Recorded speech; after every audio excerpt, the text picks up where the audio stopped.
Ambassador Nozipho January-Bardill is my guest today for this new episode of Wisdom Personified, Conversations with Dudu Msomi. Sis Noz, as we fondly address her, has extensive experience in both the local and international sectors. She is a seasoned non-executive director of companies such as Mercedes-Benz South Africa and the MTN Foundation, amongst others.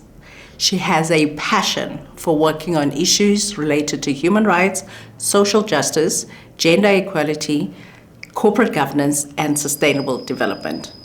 Sis Noz chairs the Council of the Nelson Mandela University and the board of the UN Global Compact Local Network. Sis Noz, thank you for making the time. And I'm so looking forward to this conversation. Thank you for the invitation. Yeah, long overdue, actually. Can you tell me a bit about your upbringing? What are your most treasured memories? Do you have siblings? I have two siblings, yes. We were born in Kimberley, of all places in the world. The big hut. Yeah. Yeah. Of course, Kalishiwe. Yeah. In fact, when we grew up, it was Greenpoint. Oh, and then, Kalishiwe was a new township that they built, yeah. So we grew up in Kalishiwe. Mm-hmm. And our parents were teachers, but they went into business because obviously they had ambitions. And so we grew up in Kalishiwe village in Kimberley. Which was, if you're asking me about what I remember that I really treasure, was actually the township. Mm. The township, they took us out of the African schools because of Bantu education, and we were put in coloured schools. So we used to cycle to town, to the coloured schools, and cycle back to the township. Yeah. Where it was talk about psychological safety was the best thing I remember. This is interesting. I didn't know coloured schools were open. Yeah, they were desegregated, and they. In fact, we were some of the first kids that were allowed into coloured schools in Kimberley because my parents were we're not having Bantu education. I remember them travelling all over the Northern Cape looking for schools for us. Yeah. Gosh. So yeah. You are the former ambassador to Switzerland, Liechtenstein, and Holy See. I'm very fascinated that Vatican is called the Holy See. Mm. What did you miss most about South Africa when you were living outside the country? And what do you observe South Africans do not appreciate and capitalize on about themselves on the world stage? Well, I left in 2001 and came back in 2005. So I literally only did one term of 4 years, which is what ambassadors normally do. Mm. And what I missed most was actually my family, because we, as you know, we're very close. Yeah. So that's what I missed most. I had lived abroad for 10 years in London before. Yeah. So going to Switzerland was 7 years later after I'd come home and then left again. Yeah. So I knew how to create a home elsewhere. The house, of course, you can imagine, was very nice. Mm. The old government had made sure that they acquire very pretty houses. You almost feel like it could have been a castle. It was big. It was beautiful, and it sort of bordered on a nice forest, Wow. So I was very able to appreciate the autumn colours when when the seasons change colours. It was quite dramatic. So being an ambassador was interesting. It was the first time for many of us women ambassadors, because President Mbeki had decided that we needed to have more women in the diplomatic corps. Mm-hmm. So a lot of us were appointed and left to represent him in these countries. Of course, you always represent the president. I think South Africa actually was operating above its own weight. Yeah. Contrary to popular belief at the time. We were very well represented, both at the multilateral spaces of international relations at the UN in New York, at the UN in Geneva, and I was a bilateral ambassador, which meant I dealt with the Swiss government in promoting our own foreign policy and understanding theirs and how we could collaborate to make the world a better place at the United Nations level. South Africa was really quite active in my time. Yes. That's the time when Thabo Mbeki also, with Wade and Obasanjo, they created NAPAD. That was the era of NAPAD, yes. It's like real history now, hey? Absolutely. We've just forgotten all those. Yes. It was almost like the glory days of the new South Africa. Absolutely. And, because he was more interested in the economy, we'd had Madiba who'd brought us peace. His agenda was more building the economy, and so the economy was doing very well. And as ambassadors, we had to really push hard to improve our trade relationships with the countries in which we were accredited. But also, the wonderful thing was we were also encouraged to not forget the international anti-apartheid movement, because it was a global movement. And we were very much flavor of the month when I was in Switzerland still globally. South Africa had been part of a global change process, and people felt they still owned our liberation. And so it was very easy to make friends with people in government, people in business, journalists, and the ordinary Swiss people. Isn't it sad? If you were an ambassador then now, how would you? I just wonder how the experience would have been so different. Well, it would be different because the last 10 years there was so much erosion, both of the embassies in those countries, but also of the Department of Foreign Affairs here. Those days we had direct access to the presidency.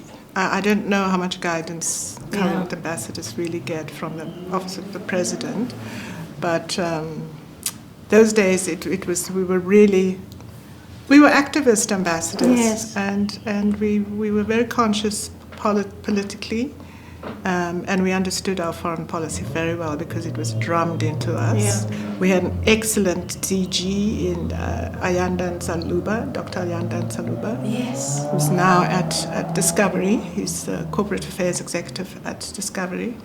And of course, Dr. Nkosazana Dlamini Zuma was our minister, and she was razor sharp. And so it was for most of us, it was a privilege to work with Mbeki, Dlamini Zuma, and Nsaluba. Wow. What gives you meaning in life? Well, my passions, which is social justice, equality. I fight for gender justice, I fight for racial justice, and I'm a human rights junkie, if you want to call me that. So I spend my life reading about it, and I spend my time trying to live it. Gosh. Yeah. What do you do for fun? I listen to music, I dance. I listen to a lot of music. Yeah? Yeah. Because, when you look at our human rights and you look at the world, just look at the gender issues, it can get quite heavy. Get heavy, but we also have to face them. Right now, gender-based violence is the thing in the world. When UN Women did their report to prepare for Beijing, when they celebrated Beijing in 2020, gender-based violence had increased in every single country across the globe. Not even the Nordics were better at really? it. Yeah. They're normally the best. But what is really the problem? I think it was a mixture of women getting stronger, and there's a lot of pushback. But I think COVID also didn't help because people were behind the scenes in their homes, locked in theirs. Yeah. And it's nice when man and woman get up in the morning, the man goes to work, the woman goes to her work, they both come together. Yeah. But when you're locked in your own homes every day, you can get on top of each other, and often it leads to some frictions, and which end up in violence. Yeah. Yeah. Now that you're talking COVID. about 2010. 2020. No, 2020. I've subtracted another decade. You said somewhere that you put off writing books because 2020 is when you really started conceiving Right to Speak. And as you're talking about gender-based violence, is why I'm even thinking of the book now as well. You said you put off writing books for years, and then your 70th 70th birthday started looming and you decided to fulfill your deferred dream. But instead of writing your own story, it's very interesting to me that you invited about 60 women from 25 different African countries to narrate their own journeys, and you published them in this book called Right to Speak.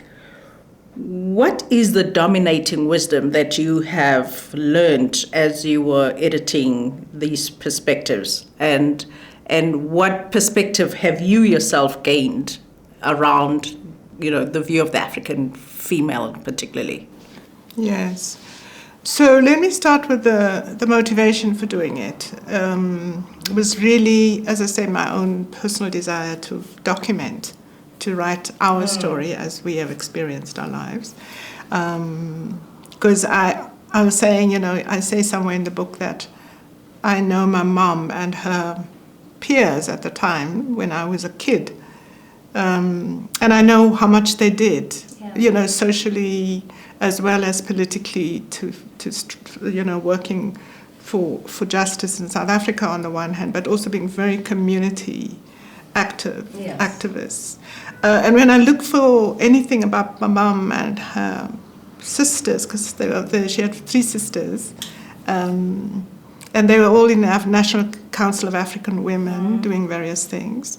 If you look around, you can't find anything written about their life stories. And so I thought, here we are, a different generation. We are going to go without anything being written about us or us telling our own stories the way we experienced them. So that was the real motivation.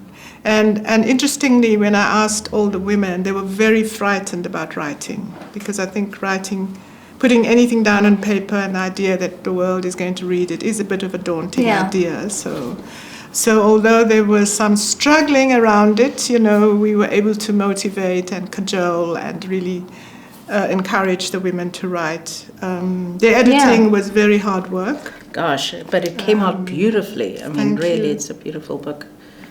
Yes, and the wisdom I picked up is the resilience, but also the way in which women commit to what they do.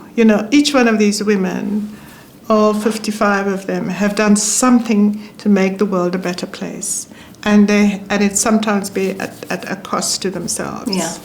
I mean, they battle with issues inside their families, in their communities, in the broader countries that they live in, and some of them take on their brothers for not wanting them to be educated. Others take on their fathers for wanting to sell them off into marriage. So they started fighting and pushing back from a very young, tender age in their own homes. But then they just thrive, because they are so determined that what they're experiencing is not going to happen to other girls in their communities. So it was just resilience, and I just felt, I think it's about time they give us a chance to rule the world. Yeah. I don't know what you think, but I certainly think we need a chance. I'm not going to wait for permission, just start doing it. Which is, it's beautiful stories, which is such a contrast from my life and what my father did for me, giving me that kind of freedom. But when you're talking about influence, you say as we grow older, you start to understand that you can't change the world. But you have a sphere of influence, and it's in that sphere you can effect change. Yeah. What wisdom can you share in retrospect about how, as a young person, you select your sphere of influence? Yeah, the wisdom for me was really living consciously, being aware of where you are, what you are, who you are at any point in time. So I always think, when I was young, my first job was a teacher, and I taught in a boys' school in Lesotho. I was 23 years old at the time, so I was very young, and I needed to understand this context. How was I going to influence these young boys who were growing up as teenagers? They were mainly sort of grade 11, 12 kids that I taught English to. Oh dear. So I was nearly their age. Yes, so that's what I'm visualizing. Yeah. So I had to use that space to to try and influence them about how to respect girls and how to respect women. It wasn't part of the curriculum, but you bring it in and you try to impart that kind of side of theirs to and all I wanted really was for them to respect me because I was their teacher. Yes. So, and how you then exercise the authority in the space where there's not really much difference between your pupils and yourself, but you need to exercise authority, and how do you do it in such a way that you build both them as young men, but also educate them and give them a high quality education. Yeah. Yeah, and then on board situations, sometimes you can't lead from the front because of certain dynamics in the boardroom, but you can certainly lead from the back. So understanding that environment and thinking, okay, this requires a different approach, so I'm going to approach it from the back and do the influence in that way. Yeah. And it's been, again, my influences have been, again, around social justice issue in the workplace, equal pay for work of equal value, sexual harassment in the workplace and all of that, racial inequality in procurement and supply chains and so on. I must say one of a topic that fascinates me, I'd like to do research in it, unwanted advances. Right. Because by the time it gets to harassment, it's, it's one of those very grey areas. Absolutely. That I don't think as society we actually talk about. Not enough. Yeah. It's certainly not enough. Yeah. What do you think your unique value proposition is? What would we miss if you were not in the world? Me. What about you? I don't know, do you'll have to tell me that one. I mean, I think my serenity is something that people find calming and comforting. Do you get angry? Just me. I do get angry. How does that express itself? It's my anger that makes me do this work. Is it? Yeah. It's just how you express it that's more constructive. Exactly. But I do get angry because I think if you stop getting angry, you actually don't do anything about your situation. And I'm not just angry, I'm angry about heterosexual men and women oppressing gay men and women as well. Yeah. So I'm offended by that. It offends me, Yeah. and so that's why it urges me into doing something. Yeah. It's not just things that impact you, but it also in the interest of other humans around you. Well. Because we are all human beings, first and foremost, and we need space in the world. Each of us is just a segment in an orange, really, and you need to be aware that there are other segments that are not the same as the orange ones, but that are different. But we're all in the same space. Yeah, I'm very fascinated. How do you acquire that? Because a lot of us are very self-interested. It's like, what's in it for me? How do you acquire that ability? Because, we talk Ubuntu, but we don't really live it. Yes. How did you become the person you are? Apartheid. I was born in 1950. So I lived in 1948, when apartheid was formalized and turned into the system that we lived with. I was only 2. I was 2 years old when I entered the world of formal apartheid in South Africa. So throughout my life, we experienced it, and I think that's what makes you become anti-racist, anti-sexist. It's just that I don't think South African governments have told the story of what happened really enough. I think, we haven't done what the Jews have done and tell the story of the Holocaust. And they keep it fresh on the agenda all the time. But we sort of, it happened, just forget about it. But it was an experience that either made you into a better human being or broke you into a human being who had so little self-esteem that you kind of gave up. Mm. But all of us lost a bit of our humanity in the process, because the oppressors also lose their humanity. And I think it's unfortunate that until you see what you also lost as a human being, even though you were on the receiving end of privilege. I think that's what's going to change. I think there's a book that needs to be written there, which you need to write. Because honestly, that conversation is no longer part of the conversation that we're having. No. It's like, 28 years on, get over it. Exactly. It's like, and you won't get over it until you deal with it. Yeah. It's like most things in life. If you deny them, they always come back. They always nag you. In different ways. In different ways. And I think our society kind of shows that trauma. Precisely. Same in America. It's exactly the same thing. Yeah.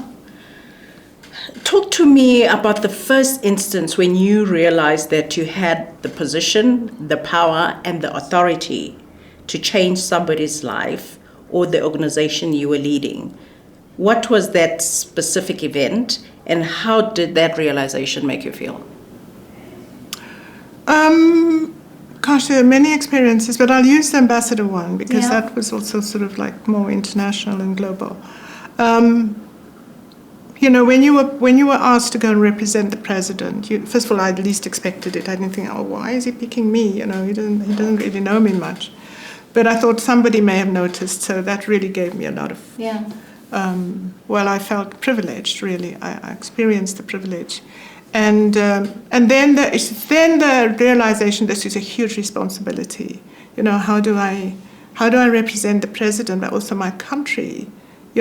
All South Africans in this small little country, which was sort of sitting on the fence during the Second World War, which has a totally different political system to what we have. So I had to do a lot of learning about the Swiss and how they do their politics and how the people live their lives. But I also had to sell our country, South Africa show its best face to the people. And the wonderful thing about coming back to the issue of power and was that you could, as an ambassador, you could knock on every door and it would open. It was a president or the head of a bank, the UBS Bank, Credit Suisse Bank, or whether it was the editor of a popular Swiss newspaper. You knocked on the door and they opened it for you. So, you had to navigate your way around that kind of power. You had to engage with it because it was going to help you to achieve your goals of promoting your country and your foreign policy on the one hand, but also you as an individual had to be quite credible, very responsible, completely accountable, and do the best you can.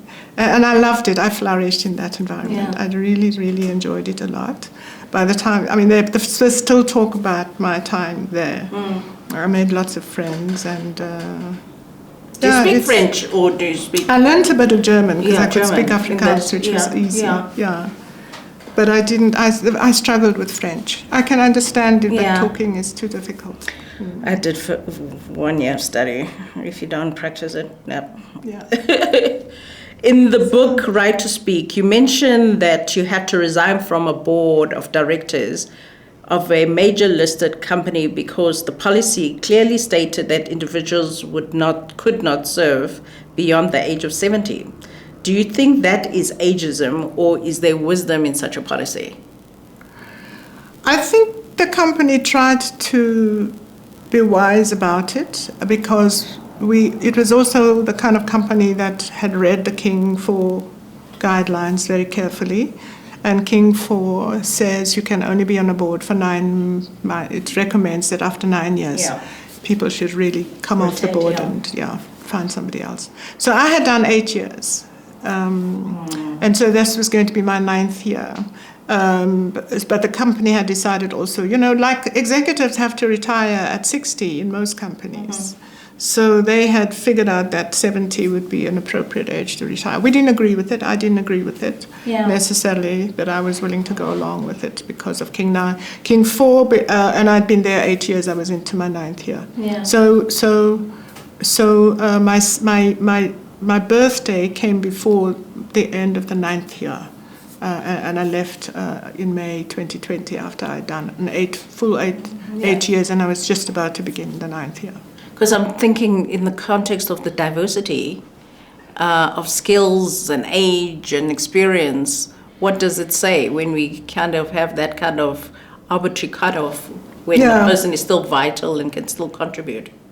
Exactly. I mean, it didn't make sense, but that's what it was. So you sort of go along with it and say, okay, there's an opportunity for me to apply to another board and get on, which I did, and I'm still working. Yeah. One of your passions is corporate governance. As a seasoned non-executive director, what has your reaction been to the contents of the State Capture Commission reports that have been handed over to the presidency so far? And what wisdom can you share with aspirant board members on how they can navigate their responsibilities? Yeah, besides feeling very, very sad and disappointed and sort of awestruck by the reneged kind of board members who must have been running these institutions, my sadness is about the fact that they've created a culture now of bad corporate governance. And these things are very hard to change around. Yes. So unearthing all this information has been good in many ways, but now the challenge of how do we fix the boards and how do they select new boards to go and restore the essence of these very important institutions in our country. So I think board members are just going to need to be properly vetted, and at some stage in the course of their function, they need to be, the board evaluations that we normally do need to be re-looked at. Yeah, because they're actually not weeding out the ethical issues, obviously. The ethical issues are being totally overlooked. And really, it has scarred the entire, the corporate governance has been so scarred, that we are probably all being painted with the same brush. At the moment. Yes, and the government just has to make sure that people go to jail for the impunity with which they behave. Do you see that happening at all? Well, it should happen, and if it doesn't, then I guess we're just going to have to keep raising our voices to make sure that this impunity comes to an end, because we can't, it'll just destroy this country. It really, really will. Yeah. I think South Africans deserve a lot better than what we've had. Yes, really, that's really. for sure. I think we need to understand that we deserve better. Absolutely. So that we're intolerant of it in the first place. We have to be there's total zero tolerance on corruption. What's the most courageous decision you've ever taken? Well, I was chairing, I'm not going to say which organization, I was chairing an institution where we worked with the state, and a minister came to me and wanted me to use the money and divert it from the constitution said we needed to use the money for this purpose, and he wanted the money used for another purpose. Yep. So he had spoken to the CEO, and she had spoken to me as chairperson and said, look, it's the minister. I said, no. I said, we won't give the minister this money because the constitution says we can't. And there is a way in which it can be done, but we need to ask Treasury for permission first. So for me, that was about really understanding the policy and knowing exactly what your mandate is, but also sticking to your mandate and your lane and making sure you do the right thing. Yes. So we went to Treasury, and Treasury said no. So that was the end of it. He was very mad with me, but I was doing what I had been asked to do too.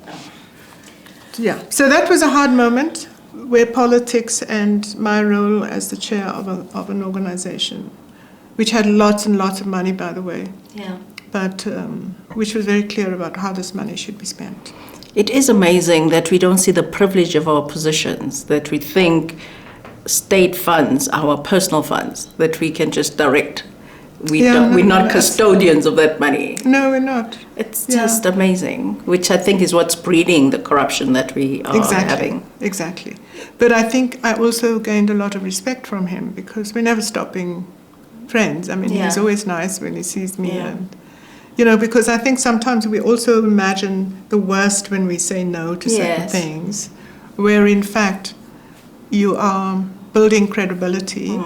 And the very people who are pushing you into being dishonest and doing things that you ought not to be doing end up respecting you for it. Because they also want to see how far they can push you. Exactly. So it's so that is a different way of looking at courage, isn't it? That you stand your ground, and the people that will respect you will respect, and those that don't, then it means that they don't deserve your respect anyway. As we draw to a close, what legacy are you striving to leave in the world?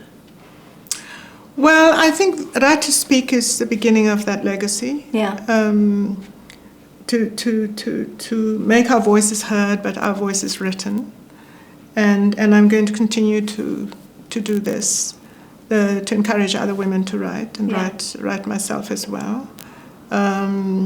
And this will be really for generations to come, and hopefully our stories will be read. I think storytelling is a brilliant way of leaving legacy, because all you do is just say what happened. The story is just about what happened, which is why I'm going to plead, can you write about the impact of apartheid? Because there's a whole generation. I mean, by the time some of us came on, I've spent more time in the new South Africa than in the old South Africa. So my experiences are totally different, even at my age. So if we can have another anthology of such stories, that would be great. There's lots, so many. Is there still something on your bucket list?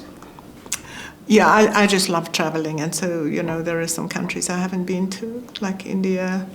I haven't been to India yet, to Japan. Oh, I love India. But I love traveling. It just opens your mind, your heart, everything. So. And also South Africa, I think I haven't really traveled around my own country yet enough. So still do the short-lived business. The little towns, my friends always laugh, like you go to Colesberg, Beaufort West, you stop in all these little towns, and years down the line you still miss Dudu because there aren't too many Africans sleeping over in those places, in those particular establishments. And that's what nation building is, where we introduce each other to each other, because we're in one country and we still have sections that don't actually mix as much. That's correct. So, that's so true. So you're short-lived, I'm short-lived. With my grandchildren, because I have 5 of them. Oh, wow. Yes, I'd like to travel with them, so they know how to deal with difference from an age. Yeah, that would be amazing. In closing, what wisdom would you like to leave us with? Something that you would like us to ponder? Yes, I mean, I think for me the most important thing is, and again, when I signed the book, I signed for passion and purpose. Yes, I looked at that. Future generations. So I think not to let go of our passions, and living your life purposefully is for me very, very important. Why do you choose to do what you do? What's the purpose of what you're doing? And you have clarity about it. And how does that purposefulness and that passion that you have fulfill who you are? Are you living the person that you think you're supposed to be? And if you are, then you're doing a hell of a great job. I have no idea. I just every second it's like an experience. No idea. Yeah. But I must say, the one reason why we're having this conversation is exactly that, to start documenting our stories, but curating African wisdom. Because most times when we're quoting wisdom, I'm quoting Western thinkers, Eastern thinkers. So I've loved quotes since I was a child. So it's always amazing when people post, and I think, God, please say who the quote is from. Don't steal somebody else's ideas. Because since I was a child, that's been my thing, quotes. Yes. So, but I'd love somebody to say, I heard Ambassador January-Bardill say this, and somebody in America quoting that, somebody in Japan quoting that. That's my dream. This is why we're doing what we're doing. Excellent. Yeah. Very good. But thank you so much for the time. Thank you very much. And your calmness is really calming. You are very calm. Even when you talk about anger, I'm like, okay, can I steer? Gosh, that's an amazing character to have. Thank you. There is a Hammer proverb from the DRC that says, wisdom is like fire. People take it from others. I hope you have taken wisdom from this conversation that will inspire you on your life journey. If you would like to receive notifications when a new episode is available on our YouTube channel, click on the subscribe button and the bell notification icon so that you are the first to know. Until next time, on Wisdom Personified, Conversations with Dudu Msomi.